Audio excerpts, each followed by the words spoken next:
Okay, this video will be for the back neck stay. We're gonna stitch this on our rib neck little shirt. And you'll just need this one extra pattern piece, which is your back neck stay pattern piece. You're gonna cut it out of your same moderate knit fabric, and it needs to be pretty lightweight because by the time we fold it, we don't want it to get too bulky. So the first thing we're gonna do for this one is go pre-fold this at the ironing board. Okay, over at our ironing board, we've got our little back neck stay. We're going to fold in our seam allowances to the wrong side of the fabric. So I'm looking at the wrong side of the fabric. If you look back at that pattern piece, the ends are 1/2 inch. So I'm gonna fold those in first and press those, and then I'm going to fold up my 1/4 inch seam allowance on either side and press. As I do this, I like to do the ends first because it helps keep them tucked in.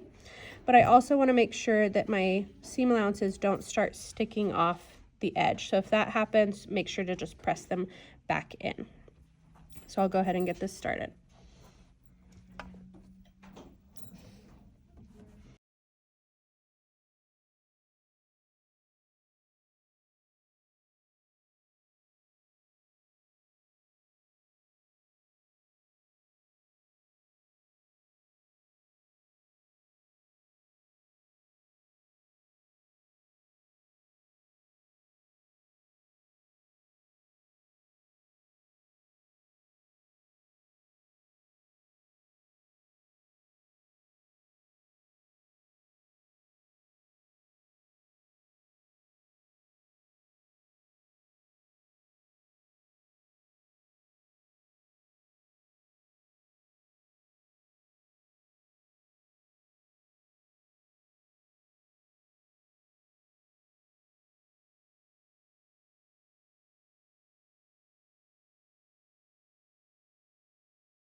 Okay, the next step on this will be to pin our little back neck stay onto our garment. So this is going to go from shoulder seam to shoulder seam. So I'll start with those two ends pinning so that I know I'm not stretching it out as I go. And it's just going to cover up our serging. So I line up one edge with the edge of that serging, just covering it up. And we're gonna start pinning that starting with the two ends and then going through the middle. And I'm just pinning it through this back layer, so make sure not to catch your front.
Okay, now we're ready to take this over to our domestic machine and stitch it on. Okay, over at my machine, I'm set up with my walking foot, single needle, and all-purpose thread. I'm going to do a regular straight stitch on this one, but I'm going to push my stitch length up to a 3, so it's a little looser. And you want to loosen up your tension a little bit so that your stitch has a little bit of give. We don't want a lot of stretch in this area because we want that stabilization, but we do want to have a little bit of give so that it moves with the fabric. Okay, so now I'm just going to do, excuse me, an edge stitch on either side of this band. So I'm going to start with one side, start with my back stitch, and just make my way to the other end. And then we'll flip around and do an edge stitch on the other side.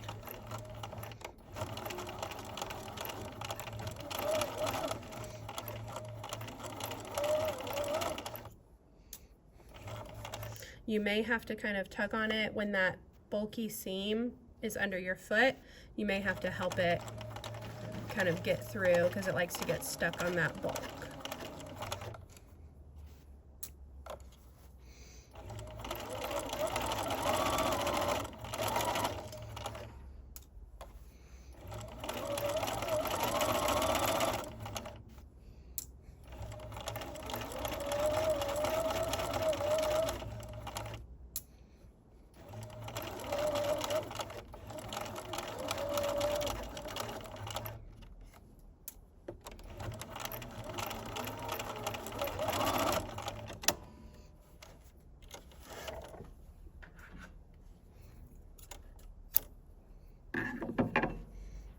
Okay, I'm flipping around to the other side.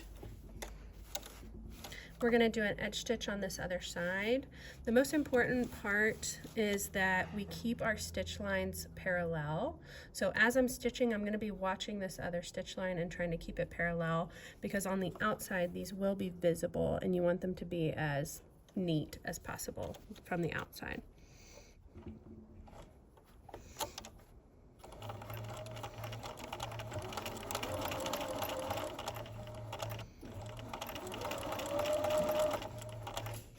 So right now I can see my stitch line is going right in the middle of that hole of my foot.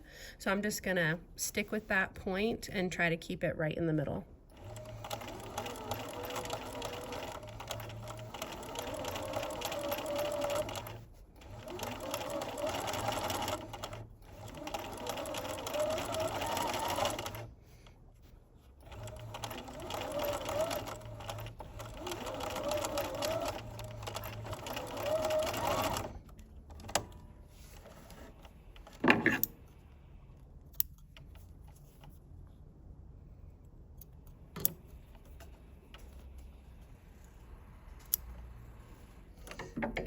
So from the outside, you should have 2 parallel lines of stitching.